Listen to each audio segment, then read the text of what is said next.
Hey, what's up guys? Nils here and welcome back to another video. So drops have been reworked this update, and the way the entire system works now has been slightly reworked. So what I want to do is to figure out if the drops are actually better or worse now. Hopefully it's going to be better, but I've seen a lot of people saying it's worse. Now, besides the formula and the way like the drops are calculated, another thing that you might probably want to know is that basically the percentages for the Draconic and Collector 1 to 3 have changed. So Draconic is basically 25 now, Collector 3 is 15, Collector 2 is 10, and Collector 1 is 5, besides the base formula. So what I'm gonna do now is I'm gonna zoom through this greater trial real quick, and then we're gonna follow it up with a dungeon where we're gonna see how much shards we've earned, and we're gonna try to compare it. Now, I've never actually done this with a super boost. I usually use a normal drop boost. I don't think a super boost is that big of a value. I think you don't make that big of a profit. But since we have one active and we cannot really avoid it, we have to unfortunately do this with a super boost. So I don't think 5 minutes are gonna be enough. I'm gonna pop one more, and I'll see you guys at the end of the run where we're gonna see how many shards we've actually farmed. Now, with a normal boost, I used to farm about 300 from a graded trial. So maybe with a super boost, I guess like something like 400, 500 should be an acceptable number. I don't know. If you guys farm a graded trial with a super boost, let me know. But I would suspect that something like 400 to 500 is a decent assumption. And looking at how much we've been getting so far, I think we're just gonna completely smash this number. Especially like the two chests that we got, they gave us so many shards. It was kind of crazy. So let's see what we got at the end of this run.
Alright guys, so 971 shards, and I don't think that this was because of the super boost. Now, the difference is big, so there is definitely some improvement in the drops, shall I say. Like, it does seem so at least. Like, I've never seen that many T shards of a graded trial. And before we jump into the dungeon, I think the Meteor dropped on Ninja Village, if I'm not being mistaken. Let's go ahead and just try to kill this Meteor, and let's see how Meteors are buffed. Okay, there the Meteor is. So let's try to kill it, and what do we get? 13 secret fruits out of one Meteor. That's pretty crazy. I actually had somebody earlier telling me that they got 9 divine fruits out of a Meteor. That was a part of a Meteor shower. I don't know if that was actually like 9 divines per shower or per one Meteor. It might sound a little bit excessive, like 1 Meteor, 9 divine fruits, especially without a drops boost active. But anyway, we're gonna jump into a challenge, into a dungeon as well, and we'll see what we got out of that as well, and we're gonna compare it with the previous versions.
Alright, so as you guys saw, there was barely like any difference of fragments, like we didn't get that many fragments out of it. We got only 67 shards, which I believe at the start you got something like that as well in terms of shards. You got something around 60, so not that big of an improvement there.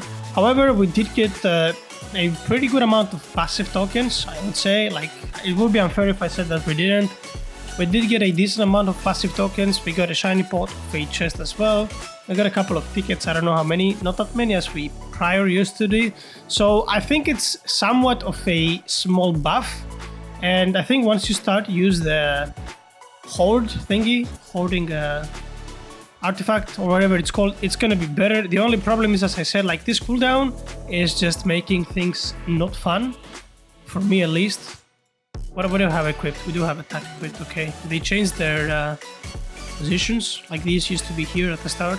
I think it's because we probably hatched first. I don't know, I have no idea actually why that is the first one, but yep. I think that if the cooldown goes away and you can actually like freely swap between those, like Artifact of Hoarding should fix things, like especially with double limit breaker as well. People are gonna make more of these double draconic units eventually, or double collector 3s even, so that should help a lot as well. And yeah, it seems like a minor buff with the potential to be an even bigger buff in the future, so I guess it's somewhat better than it used to be, so we'll take that instead of crying about it. That's probably the play to do. And what do we need here? We need a draconic. Start rolling. Okay, we have 5 rolls, guys. Do you guys think we can make it with 5 rolls? I don't think so, but whatever. Oh my god, we should just stop here. Yeah, whatever. I'll take the collector 3 and we'll stop here.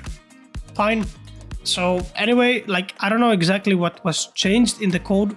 Like, what I caught from Direp's stream just briefly from what I saw is that he removed a component called math square root that was directly multiplying, I think, the drops chances. I don't know exactly what happened, but yeah, it looks like it's a little bit better, so that's definitely good. Because honestly, Dungeon previously was pretty bad, but judging on how many shards I got out of this, or rather reroll tokens, it seems like it's pretty good. Shards were pretty low, but you know, there's obviously RNG factors are always involved.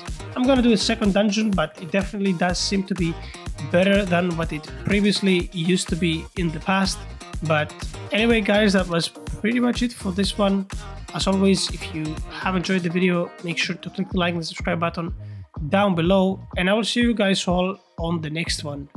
Take care.